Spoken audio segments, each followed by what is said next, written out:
2025 में जो बच्चे बोर्ड का एग्जाम की तैयारी कर रहे हैं, उनके तैयारी में थोड़ा सा हेल्प मेरे साइड से, बीको या केमिस्ट्री इंस्टीट्यूट की तरफ से। तो आइए, एक क्वेश्चन को हमने यहाँ डिजाइन किया है। एक क्वेश्चन बनाया है एक, लेकिन इसमें है क्वेश्चन 3। और आप यह एक क्वेश्चन को ढंग से देख लेते हैं, आप एग्जाम में 3 क्वेश्चन बनाएंगे।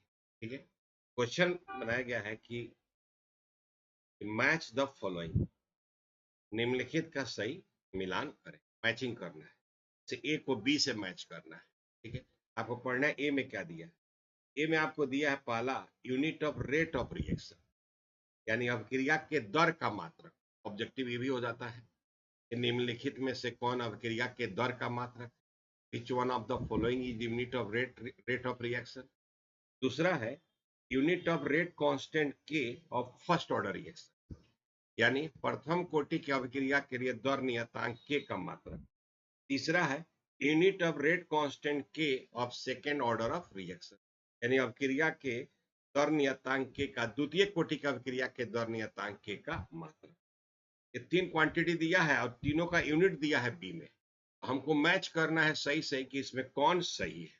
ठीक है, तो इसको बनाने से पहले कुछ बेसिक कंसेप्ट जो समझ लीजिएगा तो आपसे बन जाएगा। ठीक है, तो आइए हम लोग पहले देखते हैं कि 3 मात्रक है, तो पहले उसको बनाते हैं। कि पहला हम लोग का है रेट ऑफ रिएक्शन, हमको निकालना है रेट ऑफ रिएक्शन। तो जो रेट ऑफ रिएक्शन हम निकालते हैं, तो वह हम निकालते हैं कि रिएक्टेंट या प्रोडक्ट के मोलर कंसंट्रेशन में चेंज, मैंने हम लोग लिखते हैं change in molar concentration of reactant या product by time taken in change, जो टाइम लगता है चेंज में। ठीक है, तो अगर हम लोग बात करें, ये हमारा है अभिक्रिया का दर। अभिक्रिया का दर, अभिक्रिया का दर जब हम निकालते हैं तो इसका परिभाषा ही है प्रति इकाई समय में प्रतिकारकों या प्रतिफलों के मोलर सांद्रता में जो परिवर्तन होता है उसे अभिक्रिया का दर कहते हैं। तो अब यहाँ पर क्या है कि प्रतिकारक या प्रतिफल के मोलर सांद्रता में परिवर्तन अब बटा परिवर्तन में लगा समय, परिवर्तन में लगा समय। ठीक है, यहाँ पर जो हम लोग मोलर कंसंट्रेशन लेते हैं रिएक्टेंट या प्रोडक्ट का, प्रतिकारक या प्रतिफल का जो मोलर सांद्रता लेते हैं, तो उसका यूनिट हो जाता है चला मोल पर। और यहाँ जो टाइम है, टाइम हम सेकंड में भी ले सकते हैं, मिनट में भी ले सकते हैं, आवर में भी ले सकते हैं।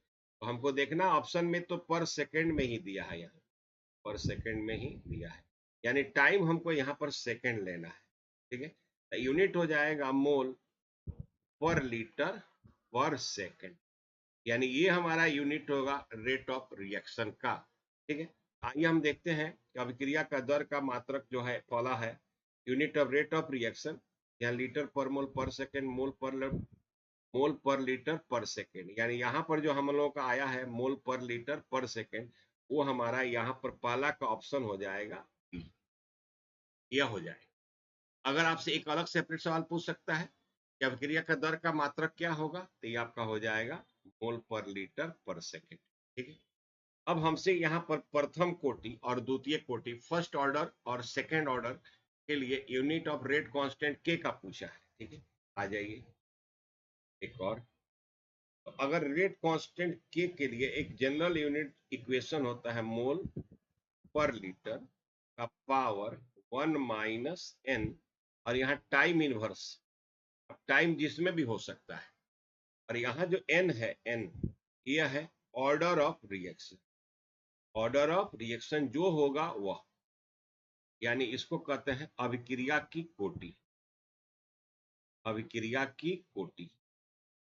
यह इक्वेशन आप याद रखते हैं तो आपको किसी का भी निकल सकता है। जैसे इसमें तो फर्स्ट ऑर्डर सेकंड ऑर्डर का पूछा है। अगर आप जीरो ऑर्डर की बात करें तो देख लेते हैं, यानी शून्य कोटि। शून्य कोटि के लिए बात करेंगे तो आप n का वैल्यू कितना रखेंगे? जीरो। ठीक है, अब यहाँ पर n का वैल्यू जीरो रख देंगे तो यह हो जाएगा मोल पर लीटर का पावर 1 माइनस जीरो, और टाइम मान लिया हम, बना लिया सेकेंड, तो यह हमारा क्या हो जाएगा? मोल पर लीटर पर सेकेंड। ठीक है, अब ये जीरो ऑर्डर के लिए रेट कांस्टेंट के का यूनिट हुआ, लेकिन यही यूनिट आपको आया है, यही यूनिट आया है अभिक्रिया के दर के लिए। एक बार ऐसा भी सवाल पूछ दिया है कि अभिक्रिया की कोटि बताएं जिसका दर नियतांक के का मात्रक अभिक्रिया का दर का होता है। तो अगर इस तरह सवाल पूछ दे कि अभिक्रिया का दर का जो मात्रक है वही दर नियतांक के का मात्रक है, तो कौन सी अभिक्रिया की कोटि है? तो आंसर आपका हो जाएगा वहां पर जीरो। ठीक है, अब मान लीजिए कि हमसे पूछा गया है फर्स्ट ऑर्डर। फर्स्ट ऑर्डर यानी हमसे पूछा गया है प्रथम कोटि। प्रथम कोटि पूछा गया है, यानी n का वैल्यू कितना रखना है? 1, यानी यहाँ पर हमको 1 रख देना है। ठीक है, तो आइए हम रखते हैं मोल पर लीटर का पावर 1 माइनस 1, और टाइम हम रख लिया है सेकेंड। ये हमारा हो जाएगा मोल पर लीटर का पावर 1 माइनस 1 जीरो पर सेकेंड। किसी पावर जीरो है तो वैल्यू 1 हो जाता है, तो इसका यूनिट क्या हो जाएगा? सिर्फ पर सेकेंड। यानी अगर आपको ऑब्जेक्टिव पूछा कि प्रथम कोटि का अभिक्रिया के लिए दर नियतांक के का मात्रक बताएं, तो वह केवल पर सेकेंड हो जाए। ठीक है, अब उसी तरह से आपसे पूछेगा सेकेंड ऑर्डर। क्या पूछेगा? सेकेंड ऑर्डर द्वितीय कोटि। और आपसे पूछा द्वितीय कोटि के लिए पूछा तो n का वैल्यू क्या हो जाएगा? 2। अब इसमें वैल्यू रखिए, मोल पर लीटर का पावर 1 माइनस 2 पर सेकेंड। यहाँ पर रखेंगे तो -1 हो जाएगा, तो मोल का पावर -1 लीटर -1 प्लस हो जाएगा, ये हो जाएगा पर सेकेंड। यानी ऐसे भी लिख सकता है, या लीटर मोल का पावर पर सेकेंड। आप यहाँ देख लिए, ये हमारा हो गया सेकेंड ऑर्डर का, ये हमारा हो गया फर्स्ट ऑर्डर का, और विद्यार्थी जी ये हमारा हो गया जीरो ऑर्डर का। खैर ऑप्शन में नहीं पूछा, तो हमसे केवल पूछा है फर्स्ट ऑर्डर का जो पर सेकेंड, ये लीटर मोल पर मोल पर सेकेंड। हम आ जाते हैं अपने क्वेश्चन पे। तो ये फर्स्ट ऑर्डर का है, फर्स्ट ऑर्डर का ऑप्शन ये हो जाएगा सी, और सेकेंड ऑर्डर का यहाँ पर लीटर पर मोल पर सेकेंड, तो इसका ऑप्शन हो जाएगा ए। यानी हमारा अगर ऑप्शन देखें, ऑप्शन ए का बी और 2 का सी और 3 का ए, ये हमारा करेक्ट ऑप्शन है। अभी करेक्ट ऑप्शन इसमें कौन सा है देख ले। हम देख लिए यहाँ डी में है, 1 का बी, 2 का सी, 3 का ए। इस तरह से इसमें 3 क्वेश्चन है, थोड़ा वीडियो लंबा होगा लेकिन 3 क्वेश्चन है, और 3 में से एक क्वेश्चन 25 में आपको जरूर मिलेगा, इस बात की गारंटी रख लें। ठीक है, और तैयारी करें।